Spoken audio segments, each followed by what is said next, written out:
Hey everybody, what's up? Hope everybody's doing real good today. Many people believe that the parable of Lazarus and the rich man, it is a literal story. That there was a Lazarus, the dogs licked the wound, and then there was the rich man who the crumbs fell off the table. That it's a real story. It literally happened. And then there's others who say it's a parable. I'm of the latter. I believe it's a parable. Because if you say it's a true story, then you have to take it literal. And let's see how stupid we sound by trying to say it's literal. Okay, I'm going to just touch on a few things. I'm not even going to go through the whole parable. But everything I'll mention, it's in that parable. Or literal story, if that's what you believe. You know, it says that it was a rich man, and then there was Lazarus, and he laid there. You would think literally dogs licked the wound, and he just chilled out. Okay, fine, that's what you want to believe. Then it says he died, and he was carried away. So we literally believe an angel came and carried him away. Okay, fine. And then we go and he was in Abraham's bosom. Bosom is like midsection of your body, the stomach. So how in the world did he fit in there? I have no idea. This is when you say, well, that part is not literal, that part is symbolic. Okay, now you're going to pick and choose where you want it to be literal and symbolic. Let's continue. And then we also see that the rich man was in hell. Those who want to preach hell use that as a perfect story of hell. And he lifted his eyes up. If he's in hell, how in the world did he open his eyes with all that heat? Okay? And he saw Abraham afar off.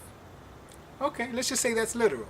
I'm in hell, I'm screaming, and I see Abraham afar off. Fine. Then he sees Abraham. He cries out to Abraham. You're going to say, yeah, that's literal. He probably said, Father Abraham. And Abraham heard him because Abraham responded. Think about this. It says he was afar off. So he must have yelled at the top of his lungs, right? If it's a literal story. Because it's not symbolic now. He tells him, hey, have him put his finger in water and cool my tongue. How in the world is a drop of water going to cool my tongue if I'm literally in flames? And he didn't say flames. He said, I'm being tormented in the flame.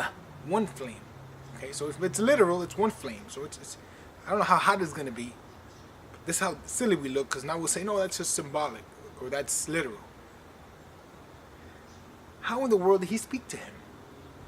It says there was a great chasm, that you can't cross this chasm. It's so great. But yet he's speaking to him. Is that chasm literal or symbolic? Of course it's symbolic.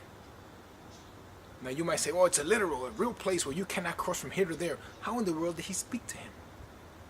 And on top of that, if he's in this flame and it's hot where the fire is burning, and I can speak to you, you're going to feel the heat too. And it's going to hurt. Because if there's that much fire, you can be, if I can speak to you, you're going to feel that heat. This is how I sound silly saying that, but that's how silly the people who say it's a literal story sound. You know, he said, I have 5 brothers. You know, he's having this conversation with Abraham. Yet Abraham and Lazarus don't feel the heat. This is a great chasm, but he's still having this conversation. How great is this chasm? 30 feet, 40 feet? Is he yelling at the top of his lungs? Abraham has to yell back. Imagine how stupid that conversation might sound. I have 5 brothers. And Abraham waits for the echo. Oh, they do have Moses, and they have the law and the prophets. If the chasm is that great, and the flames are burning, the sound of all the crackling of the flames is gonna mute that sound, so they won't be able to conversate. So if you believe it's a literal story, I beg you to consider if it's really a literal story that really happened, or is God using that as a parable of symbols. And is he using it to teach a story? Something totally different than what we've been taught. But to say it's literal, it really, when you look down, look through the whole thing, read the whole thing. Now, please don't be the one who says, well, that part is literal and that part is not. That part is real. That part, the flame, oh, that's real. See, it's hot. He wants water for his tongue. The chasm is real.